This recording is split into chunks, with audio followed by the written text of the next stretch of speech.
Bueno, pues sin más, profesor Zamora Bonilla, estimado decano, tiene usted la palabra. Muy bien, pues muchísimas gracias.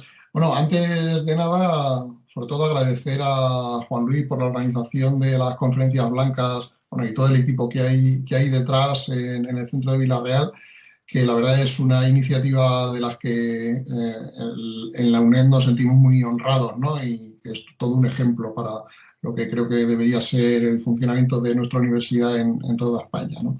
Es una pena que lo tengamos que hacer así a través de Internet, dada la situación. Esperemos que esto pase pues relativamente pronto, aunque ya la palabra pronto pues está perdiendo significado, me temo, y que nada, dentro de unos meses pues podamos retomar y con un mayor impulso las actividades de la UNED en todos los centros asociados, que en el fondo es lo que nos mantiene vivos, ¿no? Muchas gracias también a Eduardo por su charla en la primera parte de la conferencia. La verdad es que casi me daban ganas de decir que, mira, yo firmo punto por punto todo lo que ha dicho, porque además estaba tomando notas y estaba pensando, no, si es que es lo que iba a decir yo, o sea, que casi está ya dicho, ¿no? Sobre todo porque la idea principal, el artículo al que se refería Juan Luis, que publiqué hace unos días en el blog, se titulaba, me parece, Idealismo y realismo en el nuevo contrato social, y el acento principal está, yo creo, o esa era mi intención, en la palabra realismo, ¿no?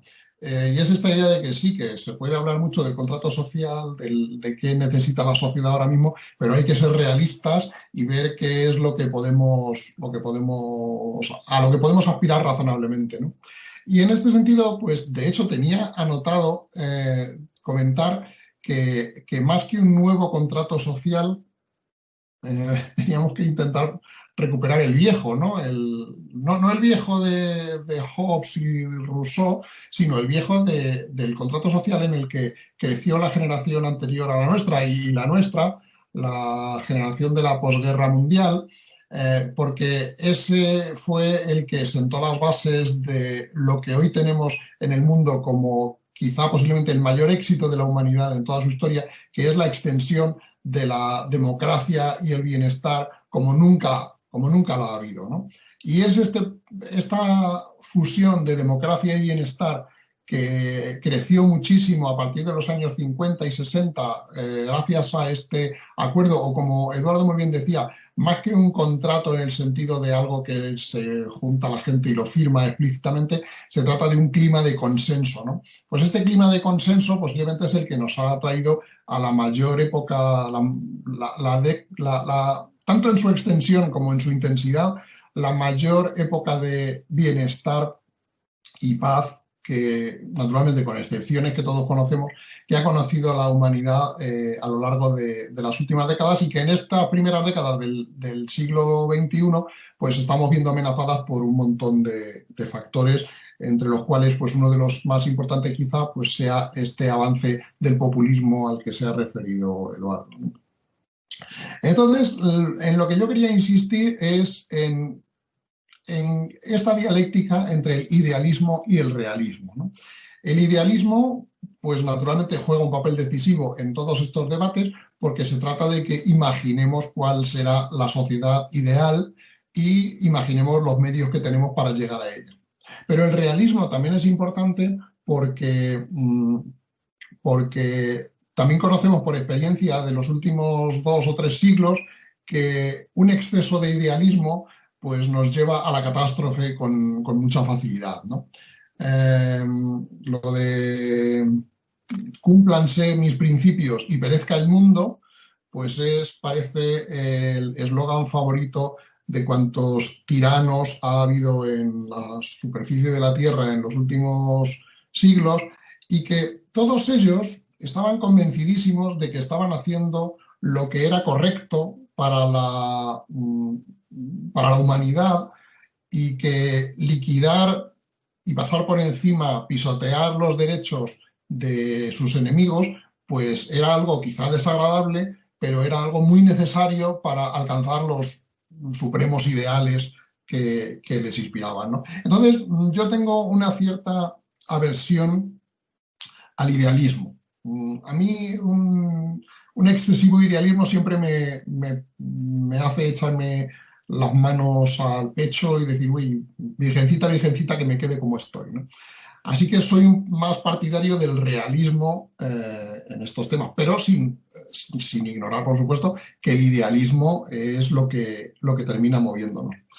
Pero en este sentido también, hace poco, bueno, cuento aquí, el mes de febrero va a salir un nuevo libro mío que se llama Contraapocalípticos, del que ya hablaré en mis redes sociales, seguramente, la cuenta de Twitter sobre todo que mencionaba Juan Luis, que se llama La Nada Nadea, por si alguien la quiere buscar. Bueno, pues en este libro, curiosamente, lo empecé a escribir antes, bueno, lo terminé de escribir, de hecho, antes, un par de meses antes de que empezase la pandemia, ¿no? A finales del 2019, ¿no? Lo envié a una editorial que, bueno, aceptó publicarlo, pero luego empezó la pandemia y como era un libro bastante optimista, no hablaba para nada de la pandemia, por supuesto, pero era algo en lo que nadie estaba pensando entonces, ¿no? Pero era un libro bastante optimista, se refería sobre todo los apocalípticos de los que habla, pues son sobre todo los que nos anuncian una catástrofe pues muy peliculera, muy hollywoodiense, digamos, ¿no? Y bueno, intenta poner un poco de realismo en este, por supuesto sin negar la gravedad de la crisis climática en la que estamos, pero intenta poner un poco de realismo en estos debates y en otros temas más filosóficos de los que se habla en el libro, como son el animalismo, el posthumanismo, el transhumanismo, etcétera, etcétera. Pero, en fin, la cuestión es que, como era un libro optimista, pues cuando nos tuvimos que confinar en la primavera del año pasado, bueno, era todavía invierno, pues dije, mira, yo no me atrevo a publicar esto tan optimista en estas circunstancias. Le dije al editor, deja el libro de momento aparcado y ya veremos cómo evoluciona esto, ¿no? Pero el caso es que según fue avanzando el tiempo, pues fui recuperando el optimismo, hice algunos cambios en el libro y al final pues se va a publicar, ¿no? Y lo traigo a colación por un hecho que tiene que ver con el capítulo que añadí al libro, que se refiere al futuro a muy largo plazo de la humanidad. Y cuando digo muy largo plazo, no me estoy refiriendo a siglos, ni siquiera a miles de años, sino a decenas de miles de años, o centenares de miles de años, o incluso millones de años. Y lo que hacía era invitar a que pensáramos en la evolución humana en términos de tiempo geológico. Ahora está muy de moda hablar del antropoceno, por cierto, que también se habla en el libro de él. Invitar a pensar en términos de tiempo geológico en lugar de tiempo histórico, ¿no? El tiempo histórico pues es el tiempo de los acontecimientos que los humanos recordamos, ¿no? Por supuesto, podemos trasladarnos al origen de la historia, pero bueno, tendemos a pensar más en términos de décadas, siglos o de unas pocas generaciones, ¿no? Y pensar en términos históricos, pues nos ha dado a los humanos en los últimos siglos, pues sobre todo desde la Edad Moderna, desde el siglo XVII, XVIII, nos ha dado a los humanos la responsabilidad de tener la historia en nuestras manos. Y este contrato social del que estamos hablando surge en esta época, los siglos XVII y XVIII, como la idea, casi por primera vez en la historia, precisamente, de que, bueno, la historia la tenemos que diseñar los humanos. La historia no es algo que obedezca unas leyes físicas inevitables, al modo como habían pensado, por ejemplo, los estoicos en la antigüedad, ¿no? Sino que nosotros tenemos que diseñar la historia. La historia es algo que nosotros tenemos que construir. Y en el pasado sí que había habido muchos esbozos de una sociedad ideal, que es lo que conocemos como las utopías, empezando por la de Platón en la República hasta las más modernas, las de la Edad Moderna, quiero decir, Tomás Moro y en el siglo XVII y XVIII pues surgieron muchas, ¿no? Y esta idea del contrato social es un poco la fusión del utopismo platónico, moriano, podríamos decir, la fusión de este utopismo clásico con el maquiavelismo político, en el sentido de la conciencia, la autoconciencia de que la política responde a nuestros resortes y a nuestras decisiones y estrategias y no es algo que viene impuesto por Dios o por la naturaleza, etcétera, etcétera. Cuando se fusionan, estas dos corrientes, pues surge la idea de, bueno, la sociedad tenemos que diseñarla en función de nuestros ideales, es lo que decían los utópicos, pero tenemos que diseñarla de acuerdo con herramientas políticas, no con herramientas literarias o meramente filosóficas, como habían intentado, pues ya digo, Platón o Tomás Moro, es decir, como una especie de carta al príncipe para que diseñe la sociedad ideal, sino más bien como una herramienta del auténtico sujeto político que es el pueblo. El pueblo, al fin y al cabo, es el que decide si obedece o no al príncipe, al rey. O sea, el rey puede hacer lo que quiera, el príncipe puede hacer lo que quiera, pero al fin y al cabo, si el pueblo decide desobedecer, pues el príncipe, como muy bien en el ejemplo que decía Eduardo de las Cortes de Valencia, pues bueno, el príncipe dirá lo que quiera, pero nosotros somos más y entre todos pues podemos darle de bofetadas y echarlo de aquí, ¿no? Entonces, el contrato social sería la utopía puesta, diseñada, implementada desde el auténtico sujeto político que es la ciudadanía. Y de hecho, pues en este contexto es cuando surge el concepto moderno de ciudadanía. En fin, ¿a dónde quiero llegar? La idea es que desde la época de Hobbes, Locke, Rousseau, Marx posteriormente y todos los filósofos políticos que han venido después, tenemos la idea de que la historia es nuestra responsabilidad. Tenemos la responsabilidad, nuestra generación, o las generaciones que estamos vivos ahora mismo, somos los responsables de implementar la utopía en la sociedad, de traer el reino de los cielos al suelo, por así decir, ¿no? De asaltar los cielos, como dicen algunos, ¿no? Pero si lo vemos desde una perspectiva de historia a largo plazo, lo que llaman los ingleses el futuro profundo, el deep future, es decir, si pensamos en decenas de miles de años, en centenares de miles de años, pues a mí me da la sensación, es una sensación muy subjetiva, como pensamiento filosófico quizás sea muy trivial, muy banal, pero a mí no deja de darme la sensación de que nuestros descendientes de dentro de miles de años tendrán una capacidad mucho mayor que la nuestra para implementar la utopía. Es decir, cuando ellos se fijen en nosotros, pensarán, pero ¿cómo estos imbéciles, con los escasos medios tecnológicos, científicos, intelectuales, cognitivos, culturales que tenían, con lo primitivos que eran, como si nosotros pensásemos en los neandertales, por ejemplo? Pero ¿cómo van a implementar la utopía ellos si son unos pringaos, si son unos inútiles, si son unos ignorantes? La utopía la implementaremos nosotros, que tenemos un conocimiento infinitamente superior al que tienen ellos.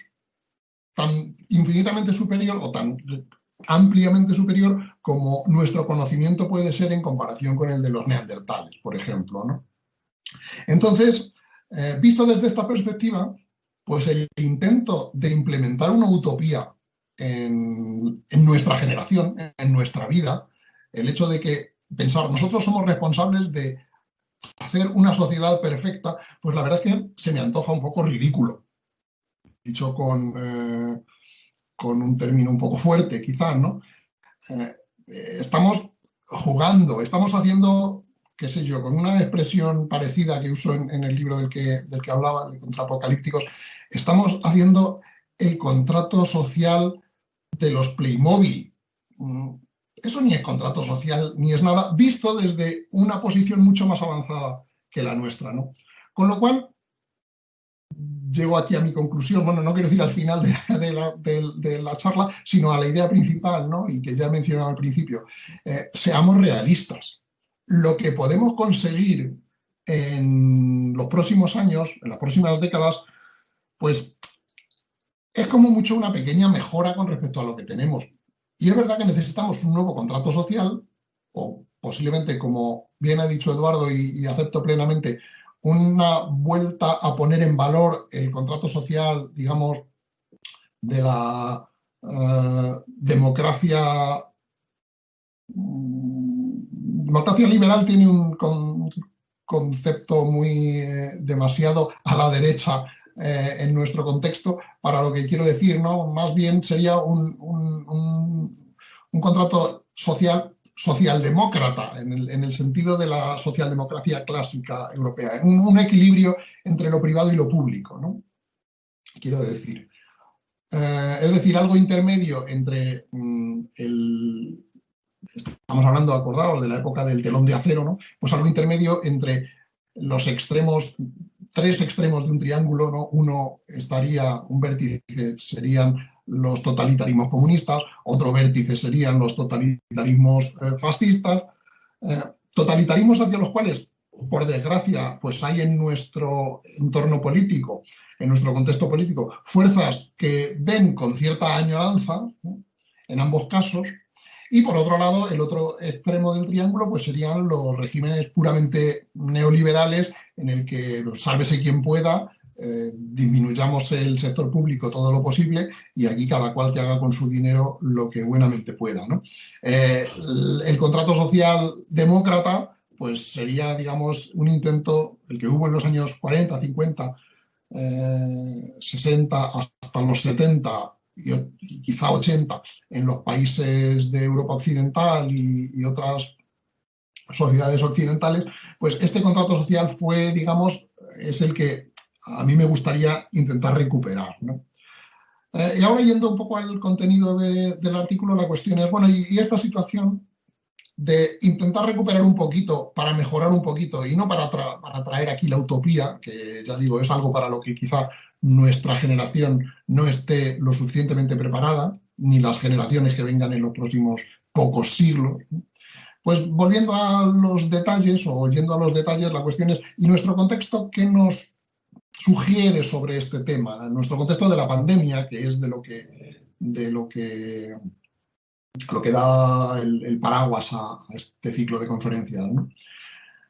Bien, pues yo creo que indudablemente lo que más ha puesto encima de la mesa la situación actual es que el mercado por sí mismo no funciona para ciertas cosas.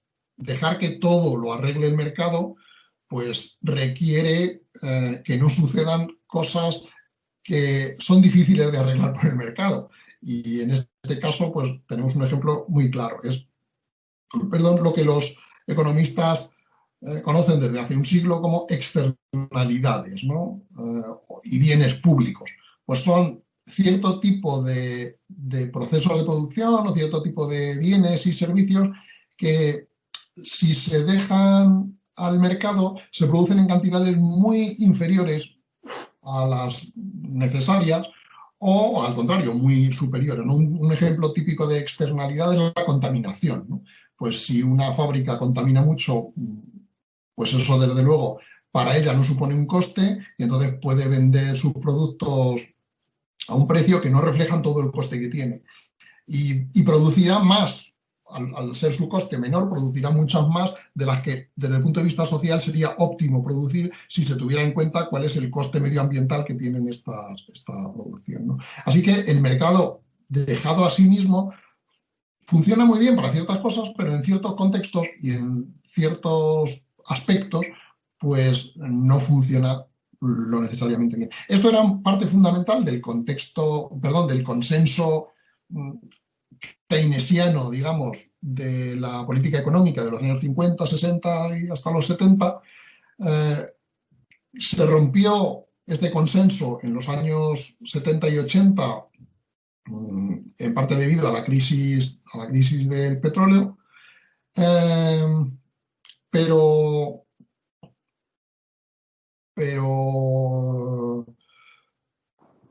digamos, es algo que fue circunstancial. no han dejado de existir externalidades ni la necesidad de los bienes públicos desde que la política económica hizo un giro hacia el neoliberalismo en los años 80.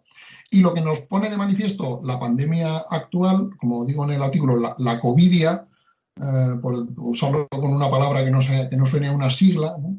Pues lo que pone encima de la mesa la covidia es la necesidad que tiene la sociedad de depender muy fuertemente, depender de manera muy robusta de mecanismos económicos, institucionales, administrativos, que no estén sometidos a las leyes del mercado, por así decir, que no dependa su producción y su consumo únicamente de lo que cada uno pueda producir y consumir de manera privada, ¿no?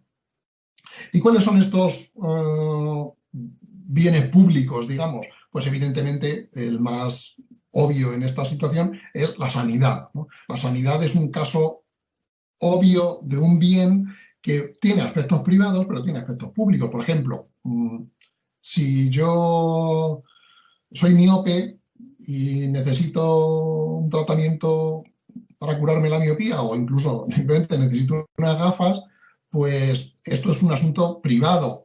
Es verdad que hay gente que se beneficiará de que yo no sea miope, pero en fin, la mayor parte del beneficio que se obtiene de la cura de mi miopía o del tratamiento de mi miopía es un beneficio que tengo yo de manera privada. Entonces, en principio, esto podría funcionar mediante un mercado, pues que cada cual se pague sus tratamientos oculares como pueda, ¿no? Pero hay tratamientos y situaciones médicas que el perjuicio que causan no lo causan únicamente a la persona que los está padeciendo, sino que los puede causar a otras personas. En el caso de los asintomáticos en la COVID, pues es el más claro que tenemos, ¿no? Hay personas para las que la enfermedad no supone ningún inconveniente desde el punto de vista privado, porque ni siquiera se enteran de que padecen la enfermedad, pero la transmiten a otras personas y estas personas, pues algunas de ellas pueden enfermar y algunas de ellas, por desgracia, pues pueden incluso llegar a fallecer por la enfermedad, ¿no? Si solo dependiera de las decisiones privadas de cada uno, si prevenir el contagio o no, si vacunarse o no, etcétera, etcétera, pues llegaríamos a una situación que desde el punto de vista económico y social, claro, pues es claramente no óptima, no es, como dicen los economistas, no es eficiente, ¿no? Y entonces se requiere la intervención del Estado.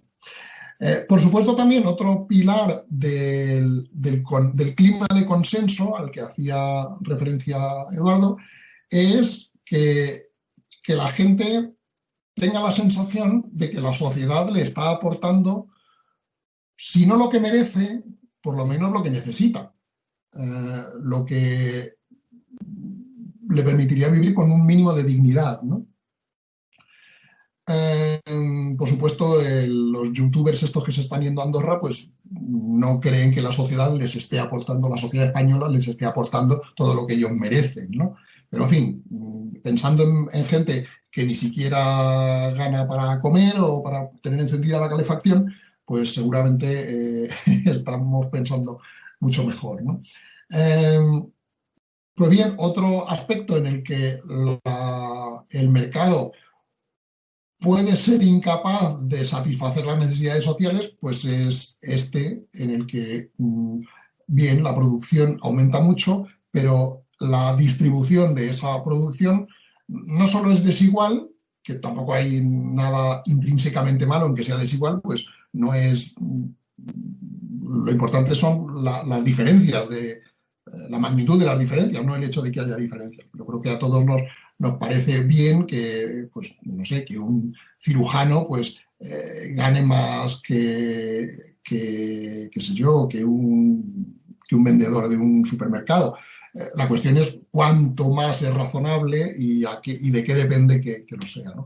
Pues bien, si el mercado si el funcionamiento de la sociedad únicamente en base a las estructuras de mercado lleva a que una parte muy importante de la sociedad se vea sin recursos necesarios para tener una vida digna, pues esto naturalmente hace que el clima de consenso se rompa, porque la gente ve que esa sociedad no le aporta lo que ellos considerarían no ellos, lo que digamos desde el punto de vista general se puede considerar como como la garantía de una vida digna, ¿no? Así que por un lado hay, digamos, los aspectos en los que el mercado no funciona porque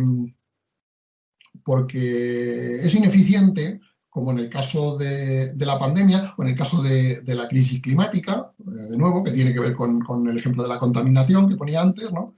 Digamos, sería el ejemplo paradigmático o máximo de una externalidad producida por la contaminación, ¿no? Pues por un lado está este asunto de las externalidades y los bienes públicos, ¿no? Y por otro lado está el asunto de la desigualdad y de la precariedad creciente de muchas capas de la sociedad y sobre todo también de cómo afecta esto a la relación de solidaridad intergeneracional, ¿no? Porque la precariedad pues sabemos que se ceba especialmente con ciertas generaciones, ¿no? Aunque, en fin, también esto es matizable. Pues, en fin, ¿cuál sería el nuevo contrato social que de manera realista se necesitaría, teniendo en cuenta estos problemas, ¿no? Y voy a ir terminando porque decía Juan Luis que había muchas preguntas y tenemos que dejarles tiempo para verlas, ¿no? Pues básicamente yo creo que el eje principal del nuevo contrato social debería ser el primer mandamiento de todos, el intentar alejarnos de algo que está envenenando nuestra vida política, que es la tendencia creciente a ver en el adversario político alguien que no tiene legitimidad para ocupar el puesto que ocupa, ¿no? Y esto, naturalmente, es una marca de la casa de los populismos, que consideran que todo lo que se oponga a ellos es ilegítimo, pero, por desgracia, hace unos años, hace 2 o 3 décadas, era algo típico de los extremos políticos, tanto a la izquierda como a la derecha, y en la última década pues se ha ido filtrando hacia el centro de la escala política, ¿no? Y ahora pues no hace falta ser de extrema derecha para pensar que los gobernantes, no de extrema izquierda, sino de centro izquierda, son ocupas ilegítimos del poder, y tampoco hace falta ser de extrema izquierda para pensar que los gobernantes de derechas o de centro derecha, son simplemente esclavos del neoliberalismo que lo que quieren es explotar a la clase obrera y, por lo tanto, ocupan el poder de manera ilegítima, ¿no? Y esta dialéctica de la ilegitimidad, pues ya digo, hace 20, 30 años estaba concentrada en los extremos del espectro político, se ha ido filtrando hacia el centro y yo creo que tenemos que dar un manotazo en la mesa e intentar pararla. Y decir, bueno, vamos a reconocernos todos como adversarios legítimos y no considerar que el rival, por tener unas ideas diferentes a la nuestra, es alguien que es nuestro enemigo y no nuestro adversario, ¿no? Ese, digamos, yo creo que sería el primer mandamiento del nuevo contrato social, o incluso más un preámbulo que un punto del contrato, ¿no? El resto del contrato, yo creo básicamente que, como todo contrato, se trata de hacer una cesión. Uno tiene que entrar a un contrato con 2 ideas. ¿Qué puedo yo sacar del otro? Pero también qué estoy dispuesto a que el otro saque de mí. Es decir, a qué considero que el otro tiene legítimamente la pretensión de pedirme que renuncie yo a ello. Es decir, ¿a qué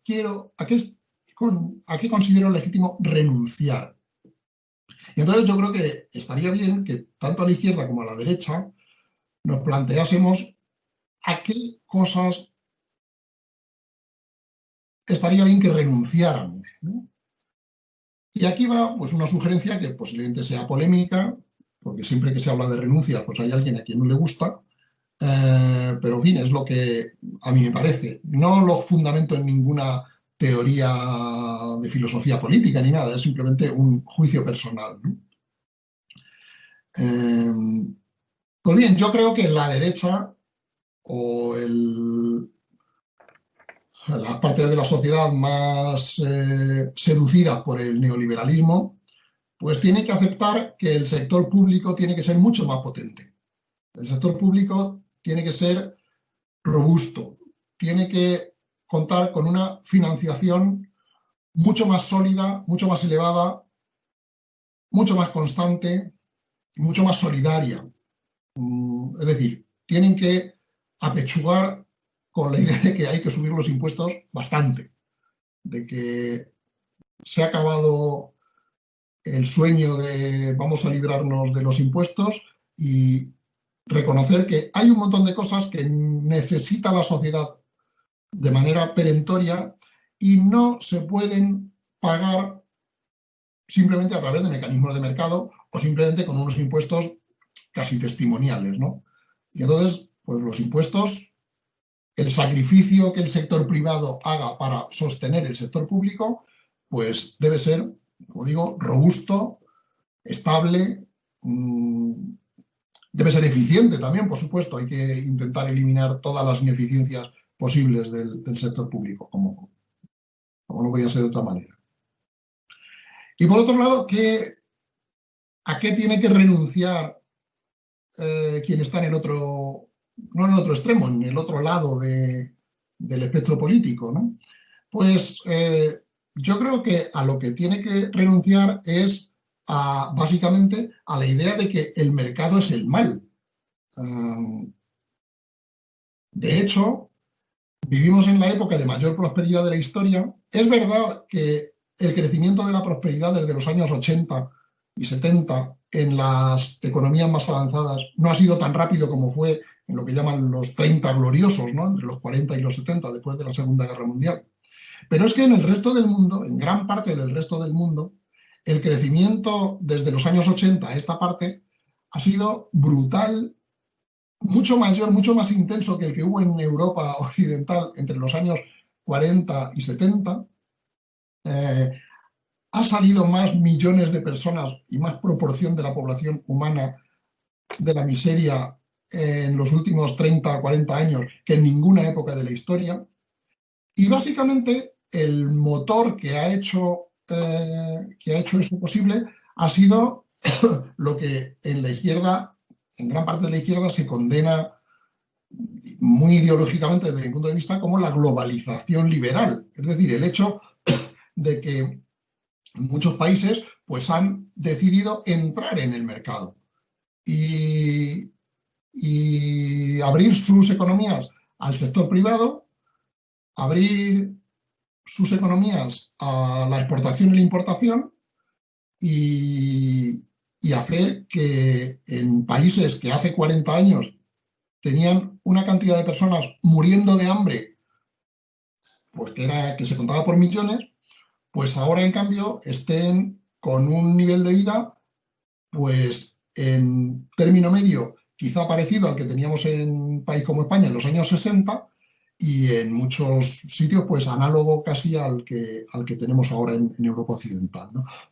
Es decir, que la izquierda parte de la izquierda tiene que renunciar a la idea de considerar que el mercado y la globalización son el mal absoluto, porque al contrario, la máquina más eficiente de producción de riqueza que ha creado la humanidad en toda su historia ha sido el mercado y el libre mercado, es decir, la posibilidad de crear empresas, la posibilidad de no estar sometido a las directrices, digamos, punto por punto de lo que uno tiene que hacer, que vengan desde el Estado, ¿no? Y por lo tanto, yendo al otro extremo, si queremos un sector público bien financiado, pues la única forma de conseguirlo es con un sector privado que genere los recursos suficientes para de esos recursos extraer la financiación que necesita el sector público. Es decir, no necesitamos un Estado fuerte, un sector público fuerte a costa de un sector privado ultra controlado y ultraordeñado, por así decir. Ni necesitamos un sector privado potente a costa de un sector público casi inexistente que deje en la miseria a gran parte de la población o que no sea capaz de responder los desafíos globales, ¿no? Lo que necesitamos son las dos cosas. Necesitamos un sector público muy robusto y un sector privado muy robusto.